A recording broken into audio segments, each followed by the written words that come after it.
Let's say the little blacksmith is not ordinary. He creates purely handmade life tools. He holds a triangular piece of metal in his hands. Then he puts this triangle in the fire until it turns red hot. The small hammer begins striking. So what life gadget are you going to create today? I'm sure you won't recognize it after seeing it, and neither would my grandson. I've never seen anything like this before. Of course, as a blacksmith, the first step is cutting the material. You have to measure how long and big the material should be. Then, he takes a small flat shovel and strips off the outer layer. After flattening the triangle, it gives him momentum. Through this motion, the talent of the iron is revealed. You have to be curious and keep following the video. As the saying goes, strike while the iron is hot.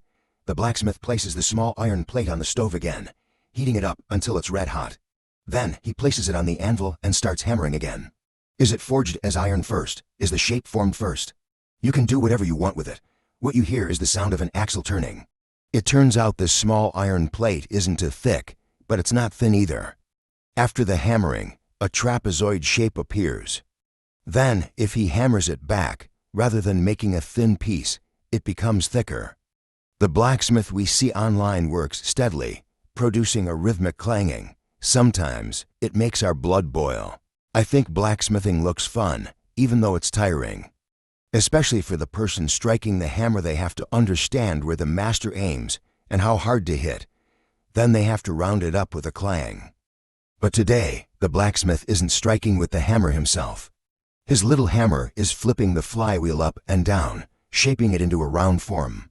It might seem boring at first, but now he uses the iron to chisel to pointed ends. What could he be making? I really don't know. It seems there's a method in his madness, and we're just watching for fun.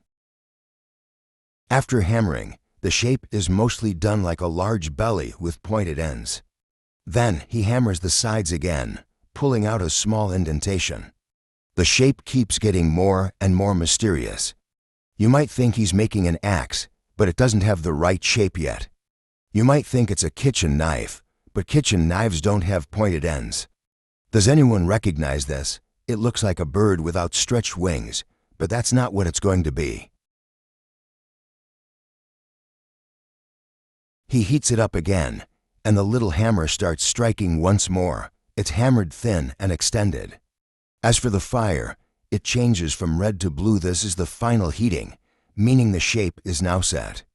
He starts polishing it, rubbing it thoroughly. Even though the piece has been built, it's still not the final product. He then picks up another thin iron plate, heating it until it's red again. The little hammer starts tapping away. What could he be making now? Just when I was about to give up guessing, he picks up two tongs and starts hammering them together, bringing both sides closer to the middle. He uses a large iron hammer, stuffing something in the middle, and clangs it again.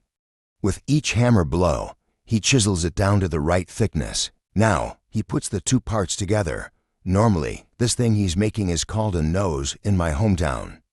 But I'm not sure what this nose is used for. He then connects it with the first piece. Suddenly, it all makes sense. The pieces fit together when you press the handle. A small drill is brought out to create holes. This object needs to be secured to the nose. At this point, you might get a sense of what's happening. It's not an axe, it's not a sickle either. I really don't know what it's meant for. But after inserting the rivets, he chisels them down and attaches a wooden handle. Now, the blacksmith works on the handle. It can't be too long or too short.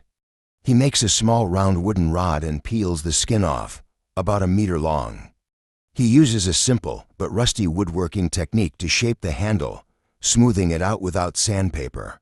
His feet do the rubbing, though it's a bit clumsy. The job gets done. After pressing the wooden handle, he rubs it against a small board again.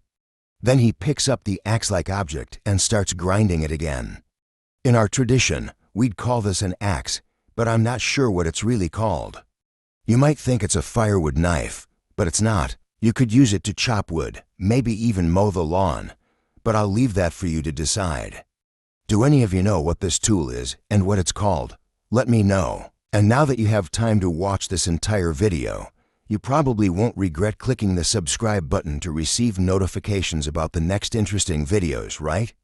Thank you for taking the time to follow. Goodbye. Thank you so much. Subscribe to my channel.